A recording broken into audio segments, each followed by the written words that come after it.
Actually, a right-wing activist confirmed this on one of the blogs when I was saying that they cultivate a resentment against people with real work. That he said, yeah, that's true, because when we started these campaigns against teachers, we started actually talking about school administrators, because they're the ones that really create the problems, and everybody knows it. They don't do anything, and it had no purchase. People wouldn't get excited about them. Then we started talking about teachers. It took off. Complaining about you. Yeah, campaigning against them. All right.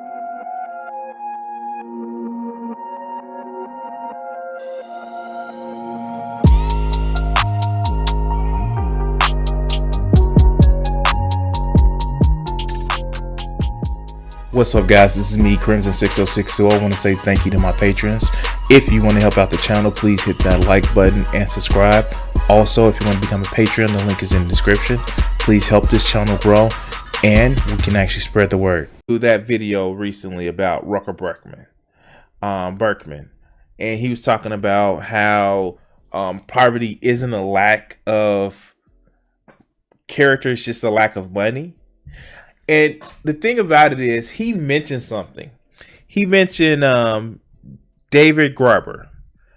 And David Graeber wrote an original essay talking about, you guessed it, bullshit jobs. And I kind of wasn't going to do this, but after the shit that I had to deal with today, with having a 20-minute meeting and talking about how with effectively like, well, if you don't like it, you can go to another place. After complaining that it's hard to find workers.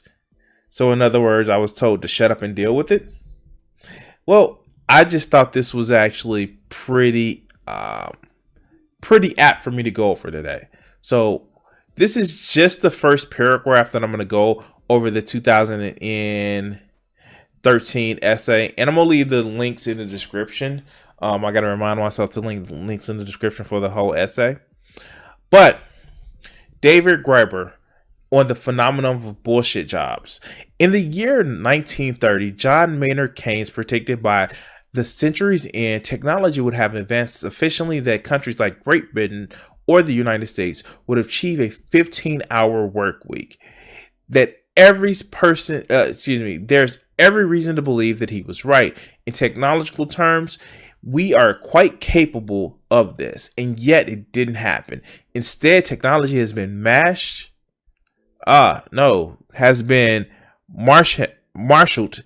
if anything, to figure it out ways to make us all work more. In order to achieve this, jobs have had to create that are effectively pointless. Jobs have had to be created that are effectively pointless. Huge swaths of people in Europe and North America in particular spend their entire working lives performing tasks that they secretly believe that they do not need to be performed. And the moral and spiritual damage that comes from this situation is profound. It's a scar of our collective souls, yet virtually no one talks about this. And we're going to talk about this. And so you guys see this lead up that he's actually doing. So let's actually hear from the man himself about 5 types of bullshit jobs. Let's go. I've been doing a sort of research project where I made up a Gmail account called Do I Have a BS Job or What at gmail.com. And I've been advertising on Twitter. I've got about 250 testimonies now, and I have broken them down into 5 basic types. Just had to turn them up here a little bit low. There are flunky jobs, which are basically people who just are there to make someone else look good. A lot of people sitting around offices say they basically don't do anything except pass emails to someone and say, no, that's spam, or, they're just there because if you don't have someone sitting in your desk, you're not actually a real executive. So listen to this characterization. There are people's job, the only job that they have is to make sure that the executive that they're working under feels good about themselves by having a sufficient enough of flunkies. That is fucking insane. That is fucking insane, because what it denotes is that a lot of people in upper management wants to have them a petty fiefdom where they can say, oh, look how many people I have under me. Is your job one of these? Is your job being there only to say that, hey, I'm helping someone out. Hold on, guys.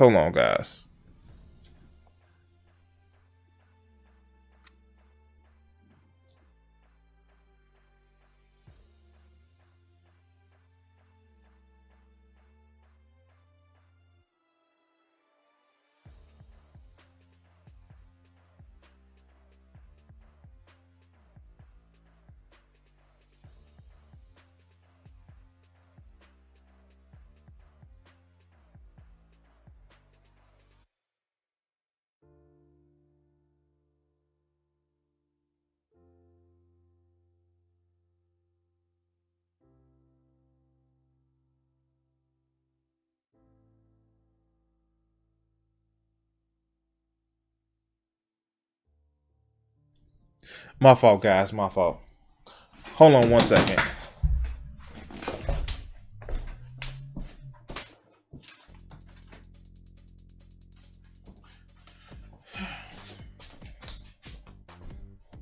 Thought I heard the doorbell right quick. But no, like seriously, Mike, you want to hear about bullshit jobs? I started working at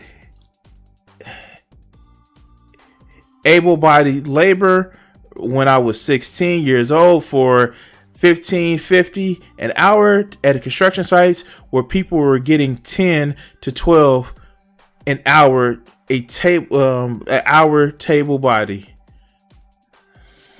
Okay, I must have not read that right. But no. See, here's the thing. Here's the thing about the bullshit jobs.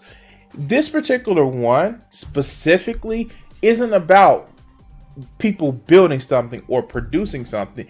This is literally about, well, I need this assistant, that assistant. That if you've worked in any type of way, any type of job where these are the motherfuckers that basically can walk around the office just passing information along and not doing anything specifically important. But let's continue. Similar receptionists at publishing companies where nobody ever calls. They have to be there anyway. Okay, so there's millions of flunky jobs like that. Then you have what I call goons. Goons are people who are basically there to, you don't need them unless somebody else has them. Sort of like armies, right? If nobody had an army, no one would need an army. Same is true of corporate lawyers, telemarketers, all kind of people like that. So they often say, this is total bullshit. There's no need for this. Okay, that's easy. The next one. So, again, goons. Like, let's just hear about this shit. How many jobs are there that just outright are just there to, like, just posturing? That's what these goon jobs are. Basically, they are there because somebody else has them. Marketers, PR firms, like, literally, what's the purpose of a PR firm? Only because you want to drown out somebody else's PR that they're doing. It's a fucking goon job. By the same token, when you talk about things like, I know he's made a point about corporate lawyers. You only have corporate lawyers is because other people have corporate lawyers. It's goon shit. They're your goons because somebody else has goons. But let's continue. One is, I call them duct tapers.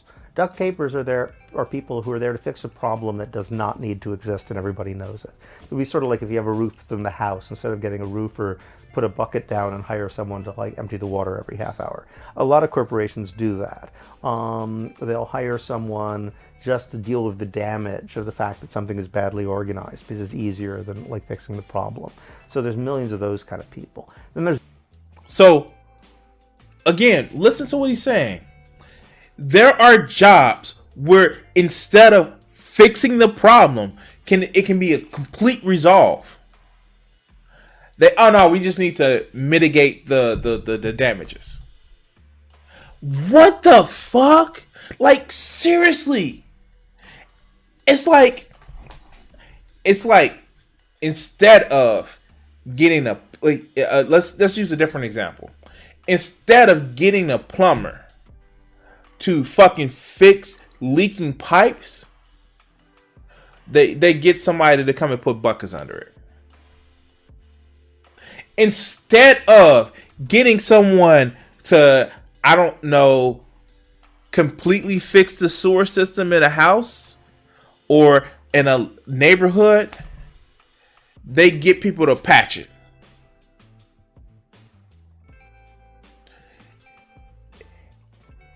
It's cheap right then and there to kind of do that patchwork. But instead of doing a more resolute problem, instead of doing a problem that resolves it completely, these motherfuckers just like, oh fuck, duct tape. But let's get to the next one. There's box tickers. Box tickers are people who are there to allow an organization to say they're doing something that they're not doing. There's a lot of that in government, but corporations increasingly do that too. So one person said, I work at a care home. My job is to do interviews and collect data on what sort of entertainment people would like to have, which I then tabulate and file. And the problem with box tickers, of course, is that it takes up so much time that you could be spending actually doing the thing. He says, I could be entertaining these people, but actually I have to spend 7/10 of my time finding out what they would like to be doing for entertaining and then losing it because nobody cares. So this is, I deal with box tickers all the time. I deal with box ticker all the time in my job, because you know what box tickers are, especially for somebody in a call center. Box tickers are the ones that's like, well, we need to make sure you're doing this particular part this way, this particular part that way. We need you to answer the call this way. Does it help at all with what I'm trying to do? And yeah, I'm kind of making this self-centered because I'm fucking pissed off of my job. Well, and you guys know, you've dealt with them in your job too. Not the people that worry about your safety or your health and safety at your job, not OSHA related shit. But did you ask if they wanted fries with that? Did you handle this particular way? No. Does it work for what we're trying to address? Well, no, it just makes people feel better. It gives a better customer experience. Does it help? Does it take? No, well, yes, because it makes people feel loyal to the brand. So we're just checking boxes off to say it looks good. Literally, we have this in so many different businesses. And we're not talking about the people who are concerned with health and safety. That's not what we're talking about. We're literally talking about people that, oh, the company thinks this looks good, so let's do it. But let's continue. All right, so that's a box ticker. And then finally, taskmasters, who are basically middle management. They're people who are there either to supervise people who don't need supervising, which is most of middle management's, people write to me all the time. They say, I'm supposed to be making them work. They work all by themselves. And, I have to pretend I'm doing something. So I make up these numbers and they do box ticking exercises or something. And then also make up new bullshit jobs. There's a lot of people who do that. So this is the ones that I fucking hate. Oh my God. Okay. So here, there are people who literally the only reason why they have a job is to look busy. That's the only reason why they have a job, is to look busy. And I know I have some people in my audience that's like middle management and shit like that. And yeah, no, I get it. But what's good? But there are people who literally, and this goes back to the people that are flunkies. Like the taskmasters and the flunkies go together because the taskmasters have to justify their position. The push to get people back to the office, that is a taskmaster thing, because what they need to do, they need to verify that their job is important. They could be not doing any type of shit, but they need to verify that their job is important because reasons. These taskmaster motherfuckers need to be they need to be invested in making sure that they're watching each employee. That's why we have this the other video that I did, the employee tracking software. This is the taskmasters to ensure that their job is actually good. But let's continue. A job which is to make up new jobs. Yeah. There's a lot of people who's basically there to figure out. There are some people that are there to eliminate bullshit jobs, but realize their own jobs are bullshit because they're not actually going to do it. They're just box tickers to make them. So there's one guy who said he worked for a bank where his job is to come up with basically more efficient ways to do things. But in his 15 years, he says he's never seen one of his programs actually adopted because they always figure out it would mean firing someone who's one of their flunkies. And everybody's like, but no, I mean, because like managers and executives are judged basically by how many people they have working under them. Wow. Like literally, you just gave this man a job just to sing your praises. And then when he's actually starting to use power, not David, but he's literally describing a job, but it's like, oh yeah, we need you to reduce the redundancies. Okay, you can do this. No, don't do that. You get rid of the people that I'll need under me. But let's go. A really, really twisted idea of the value of work. There was a time that people thought that work produces something. It is there, everything is all value comes from labor. The labor theory of value is almost universally accepted in the 19th century. But they had a very silly focus on factory work, craftsmen, production. Most work isn't production, right? Most work is caregiving. Most work is maintaining things. As I always say, you make a cup once, right? You wash it like 1,000 times. So most work is keeping things the same. It's not recreating things. And they lost that. So it became easy to change the discourse and say, no, production is really created by job creators. And, So here's the thing. Here's what the Keynesian economics. My man David, he's kind of Keynesian, half in the camp of Keynesian, half in the camp of Marx. But listen to this shit. Watch. Wealth producers who are businessmen who come up with the ideas, and you're just a robot doing what you're told. So then the question is, well, how do you make people validate work at all? And so you tell them, well, it's morally good. If you're a parasite, that's bad, right? You need to be working harder than you want to be at something you don't really like very much, or else you're a bad person. That Protestant work ethics. No, it's righteous to work. Am I getting anything out of it? Well, no, you're getting the sense of a good day's work. But is it harder and harder for me to live working with you? Well, no, you should just be thankful that you have a job. Idle hands is the devil's workshop, right? People resenting each other. And so now, increasingly, if work is about self-abnegation, self-sacrifice, and puritanical moral discourse, well, the more you get out of the work personally, the less valuable it is, right? And people actually think like that. They say, well, you're actually making cars, you're teaching children, you want benefits too? I mean, there's this idea, if you're getting something out of the work, they probably shouldn't pay you at all, but they certainly shouldn't pay you as much. So in a weird paradoxical way, even the knowledge that you're producing something has come to be seen on some unconscious and sometimes conscious level as subtracting from the value of the job rather than adding to it. So production itself. So this is fucking maddening. How many times you working at your job have you been shamed for wanting more money, wanted more benefits? How many times? How much do you see in the media that they shame striking employees for wanting just more protections? Sometimes it's not even about wanting more money. Sometimes it's just wanting more protection. And people are shamed because they want more for their job. You're shamed for it because you should be thankful that you have a job.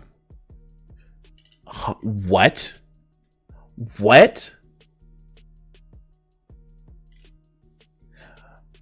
Let's let this finish out. That is kind of worshipped. When I said production, I'm talking about industrial production. That's worship, and so there's this kind of guilt about not being involved in industrial production. Right. So, but also resentment of people who get to do something that with their hands that actually makes a difference. These people will say that. They'll say like, "Look at these auto workers; they're being paid $25 an hour, and they're getting all these benefits and vacations." And it's like, well, why not? They don't seem to like object if some guy sitting in an office doing nothing gets much more money than that. Well, it's because there's this idea. Well, they get to make cars. I get to sit here and do nothing, pretend to work all day, and it's miserable. Like they want like benefits like I get too. And that's real. People really think like that. Actually, a right-wing activist confirmed this on one of the blogs when I was saying that they cultivate a resentment against people with real work. That he said, yeah, that's true, because when we started these campaigns against teachers, we started actually talking about school administrators, because they're the ones who really create the problems, and everybody knows it. They don't do anything, and it had no purchase. People wouldn't get excited about them. Then we started talking about teachers. It took off. Complaining about you. Yeah, campaigning against them. All right, so the thing about it is, of course, not all of that is scientific. I can't say that it is, but the fact is, how fucked up is it that you think that somebody like let's just address the elephant in the room, that the only way you can justify your work is to have people under you? Like, the fuck? That's how you justify your worth in a company, is how many people are under you. What type of, and then to literally just have people to say, oh, they're just busy. We need to come up with a different idea of what work is, how it affects us, and how it benefits us. We need to come up with a different idea, because this shit is killing us. The stress is going up. The fucking inequality is fucking us all over. And the fact is that people just have this whole thing of, no, you should work because it's good. It's fucking stupid. It is horrendously stupid, because the only thing it does is reinforce a system for the motherfuckers on top. That's all it does. It just reinforces them. And it leaves us fucked up. I don't know what else to say. I do not know what else to say. I can only say that if you want to help me with the stream so I can actually leave the corporate world, because this shit is fucking unbelievable. Please like, share, and subscribe. Join the Guardian team. I know I'm supposed to be pushing that, but I don't. And subscribe on my YouTube channel and follow my Twitch. Other than that, I'm gonna cut the video segment here.